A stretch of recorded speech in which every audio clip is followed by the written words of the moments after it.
al podcast de Urbanitae, donde escucharás las noticias más relevantes del sector inmobiliario, toda la información sobre nuestros proyectos y las claves para invertir con seguridad.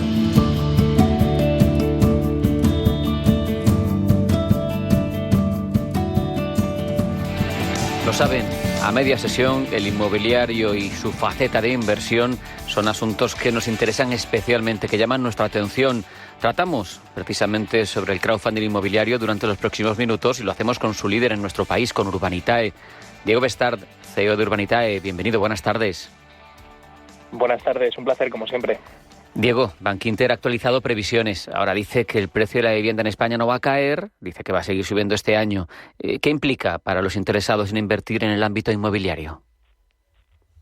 Bueno, pues depende de dónde enfoques la inversión, ¿no? Si la inversión la estás enfocando desde un punto de vista de, oye, me quiero comprar algo para vivir y aparte pues como una inversión, ¿no? Para dejar de, entre comillas, tirar el dinero en alquiler, como piensan muchos, pues que siga subiendo el precio, lógicamente no es un punto positivo porque te va a costar más comprar ese activo, ¿no? Entonces, entre la subida de los precios y la subida de los tipos de interés, el acceso a la vivienda o al ladrillo, como aquel que dice, pues cada vez es más complicado, ¿no? Entonces, en ese sentido, las subidas de precio no son buenas. En el sentido de el inversor que lo que busca es pues dedicar parte de sus ahorros a proyectos inmobiliarios que puedan generar una rentabilidad, pues en ese sentido las subidas de precio a priori son buenas, ¿no? Siempre dentro de una medida. Si los precios están subiendo demasiado, pues puede indicar que igual se está sobrecalentando el mercado y que en el futuro medio o corto pues puede haber correcciones a la baja. Dicho esto, lo hemos hablado en este espacio muchas veces, ¿no? Al final esto es un tema de oferta y demanda y poca oferta, mucha demanda y ahora mismo es difícil prever o poder pensar que vayan a bajar los precios de una forma sustancial. Así que, bueno, la subida va a ser moderada y todo parece que una subida es razonable para el entorno de mercado que tenemos ahora mismo. Es un ámbito, el inmobiliario, Diego, que ha tenido muchos vaivenes legales y un informe de Tecnocasa señala a Barcelona como la ciudad grande que es menos dinámica en promoción de obra nueva y lo achaca a la intervención pública. En Urbanitae habéis financiado ya 5 proyectos en la ciudad condal. Cuéntanos vuestra experiencia. Pues a ver, es verdad que Barcelona tiene el problema de la incertidumbre jurídica, ¿no?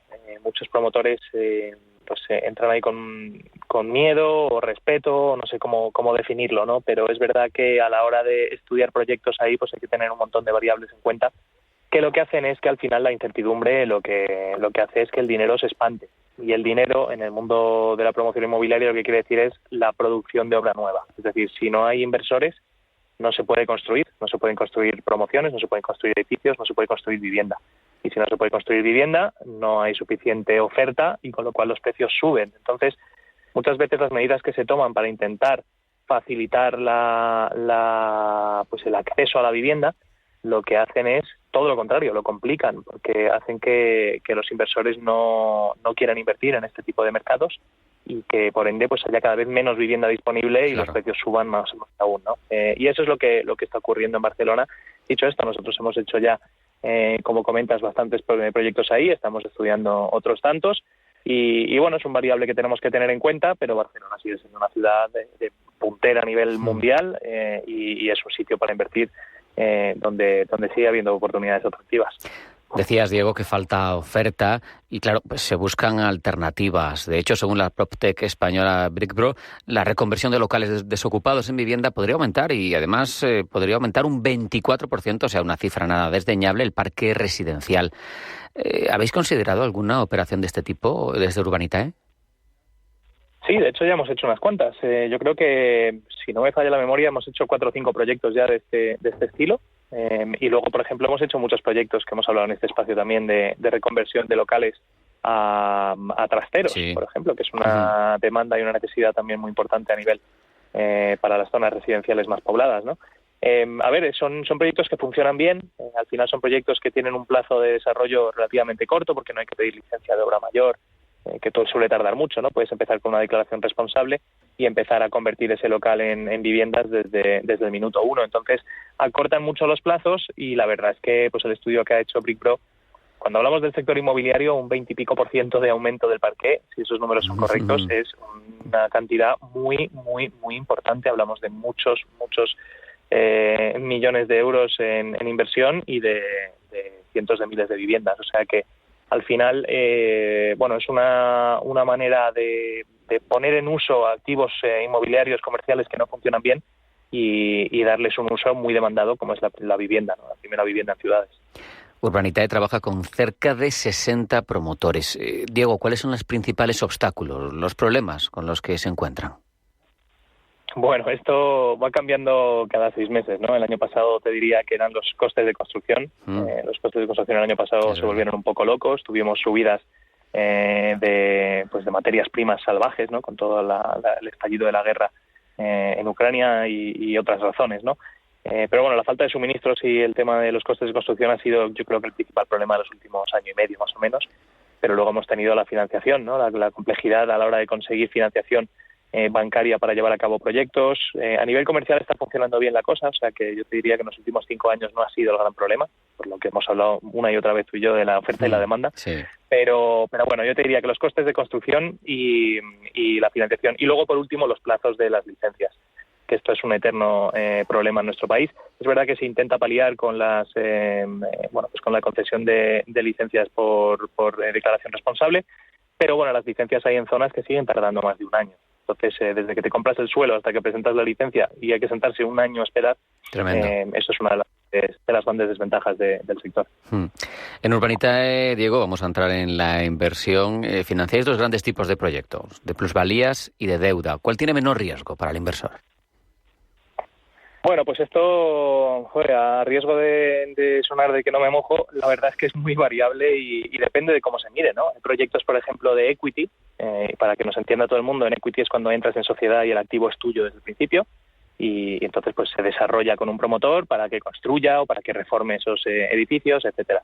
En el equity es tuyo desde el principio, ¿no? Entonces toda la ganancia es en proporción tuya, pero toda la pérdida, si hubiera pérdida, también, ¿no? Entonces, no hay mucha diferencia entre que nos compremos entre 2 amigos un piso para reformarlo, que si nos lo compramos entre 2.000 desconocidos y nos compramos el edificio. Entonces, bueno, ya de por sí es tu proyecto, es tu activo y a partir de ahí pues la ganancia es tuya, pero la pérdida también. En el caso de la deuda es un poco distinto, porque al final tú lo que haces es prestarle un dinero a un promotor con una garantía detrás. Entonces, a la respuesta de qué tiene más riesgo, tradicionalmente cualquier financiero te diría que el equity.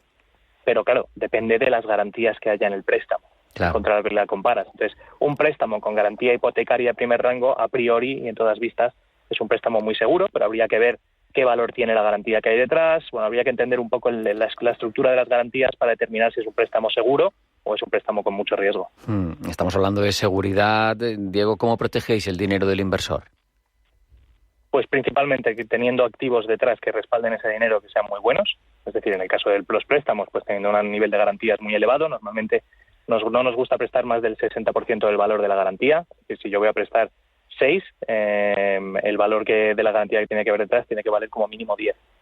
Y en el caso de equity, pues asegurarnos de que estamos entrando a comprar un activo entre todos, ya sea un edificio, un solar o un centro comercial, lo que sea, ¿no? Que esté bien de precio y que el promotor que vaya a llevar a cabo el proyecto esté capacitado para ello, ¿no? Que tiene una trayectoria larga y que nos lo pueda demostrar. Y hablando de vuestros inversores, ¿cuáles son las principales dudas que os plantean cuando contactan con vosotros? Al final todo el mundo quiere tener su dinero más o menos seguro, le interesa ganar dinero, invertir, pero supongo que tendrán dudas que os plantean. Pues mira, te diría que eso ha ido cambiando también, ahora que ya llevamos más de 100 proyectos, casi 200 millones invertidos, muchos millones también devueltos de una trayectoria.